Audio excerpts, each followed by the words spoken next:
My first piece will be about an ancestor, an author. Her name Shirley Ann Williams.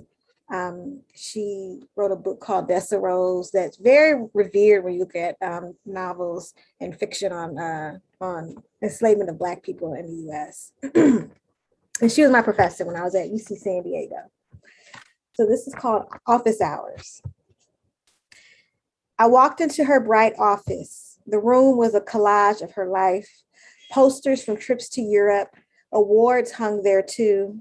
African art displayed her vibrancy, and the bookshelves stood like towers. Her small brown hands clasped mine. How far they had come from toiling in the fields of a California valley to writing across dusty chalkboards in college lecture halls. Her bright eyes, once blinded by the callous sun, now glistened as she told me stories of her travels, her words lyrical like each stanza she birthed. I was in the presence of a legend, and she made me feel at home. I thanked her for elevating my sophomore mind, teaching me about diaspora and identity. I thanked her for pushing me to write better. I thanked her for encouraging me to use my voice. I promised to take her class next year. The shine in her eyes dimmed. Her brown hands embraced mine, and a faint smile lay across her face. We said goodbye. So she passed away that following quarter. And this next piece is for another ancestor, for a couple of ancestors that some of you know and love. This is called Maturing into Prince. And this is a short essay.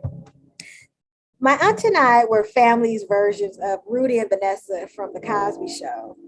When I was 6 and she's 16, we often got into arguments over one of the biggest issues of the 1980s. Prince is better, she yelled. No, he isn't. Michael Jackson is the best, I yelled back. And she said, Prince is cooler and people like him more and he'll win more awards than Michael Jackson. You're mean, I screamed on the verge of tears. Hey, cool it, my grandma said from the kitchen. She didn't want us to wake up my granddaddy who worked nights. I was too young to get Prince at the time. The Controversy album poster where he's in the shower with his chest hairs and Speedo hung in my aunt's closet. And sometimes I snuck in her room when her closet door was open to get a peek. Prince being wet and nearly naked with a crucifix on the shower wall perplexed my 6-year-old mind. Why is he posting all nasty with a cross in the shower? And does grandma know this poster is in here? Prince's blackness and how he expressed gender as a Black man was foreign to me. I was not only too young to understand Prince, I wasn't allowed to understand him. My Catholic grade school banned him. Teachers took away any Prince paraphernalia students wore or brought to school. Saying the name Prince cost you time on the bench during recess. I'm serious. I'm telling the truth. I took one of my aunt's buttons to school just to see what would happen, and a kid snitched on me. My teacher confiscated the button and added it to the pile of Prince merchandise in her drawer. I don't recall the school's reasoning for the Prince ban. I assume it had to do with his sexiness and pushing gender boundaries. I finally grew into Prince in my early 20s. One of my sorority sisters in LA, who was a big fan, opened my heart to Prince. I sat in the car listening to an old school station when Dove's Cry came on. I heard the song before, but this time I really listened. That opening guitar riff seduced me.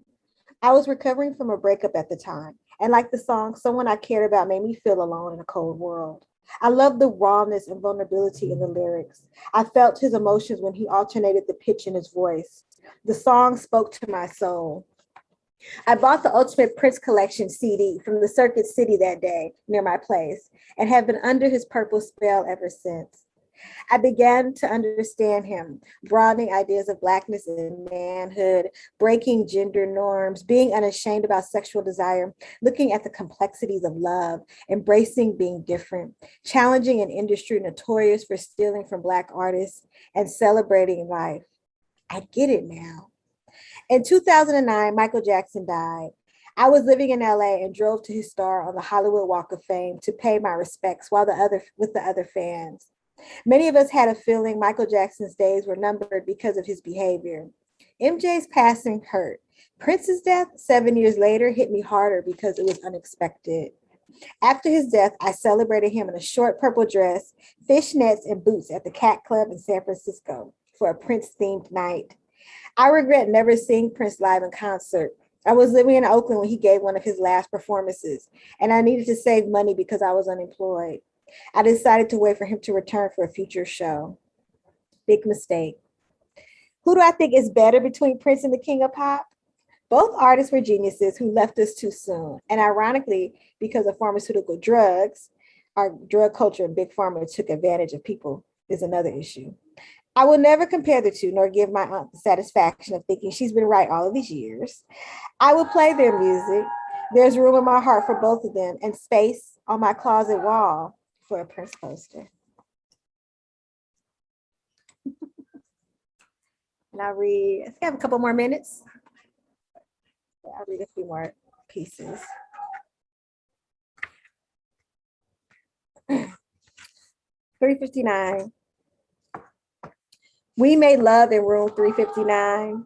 We made young, broke 20-something just out of college. Dorito dust fingers, empty booze bottles, long distance lovers, getaway love.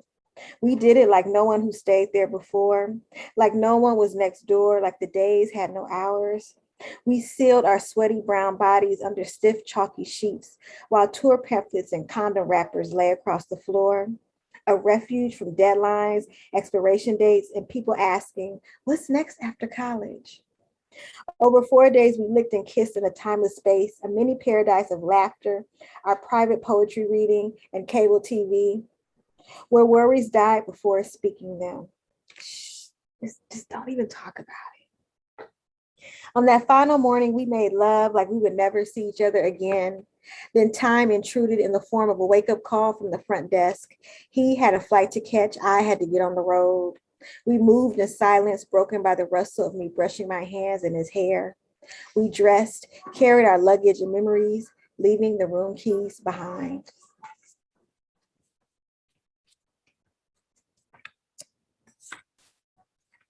This one's called Perfect Timing. It's funny how they say perfect timing, because one's perfect timing is another's second too soon, minute too late, or if only I had more time. Like how her perfect timing was I took too long, I wasn't ready, I need time to think, it might not be the right time for us. Tick tock, tick tock. But you came into her life at the perfect time, and by the time I was ready, 5, 4, 3, 2, 1, it was too late. Time was on her side when she met you the day after I left, 27 hours after we fought, to be exact, which was about 42,600 minutes before your commitment to her, when I felt the time was right. Tick tock, tick tock. Your love left. You said I took too much time. You couldn't wait, but I needed to take my time. Didn't we have all the time in the world? My time is up. For real? Time waits for no one. You couldn't wait for me. We didn't finish the discussion because it was almost time for you to meet her, and you're never late. I can't go back in time and change this time. You weren't on my side. They say time heals a broken heart. I hope in my case, time flies. And I'll read one more short piece. Thank you. This is from an anthology, Patrice Lumumba. I forgot I got my background funky so you couldn't see it. From Nomadic Press as well. No shame. You aren't the only one fighting this battle. You have nothing to be ashamed of. Your diagnosis does not make you weak. You have nothing to be ashamed of. You can ask for a therapist from your culture or race. You have nothing to be ashamed of. You can request a queer therapist. You have nothing to be ashamed of. If you don't like your therapist, it's okay, get another one. You have nothing to be ashamed of. 1 in 4 people around the world live with mental health challenges. You have nothing to be ashamed of. You need more than prayer to deal with this thing, and that's okay. You have nothing to be ashamed of. Those who tell you to snap out of it, they just don't get it. You have nothing to be ashamed of.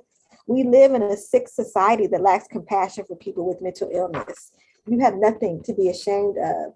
There's so much going on in the world and in our personal lives, and it hurts to witness it all. You have nothing to be ashamed of. Don't be hard on yourself. It's not easy, but it's not impossible. You have nothing to be ashamed of. There's so much more to you than your diagnosis. You have nothing, absolutely nothing to be ashamed of. Thank you.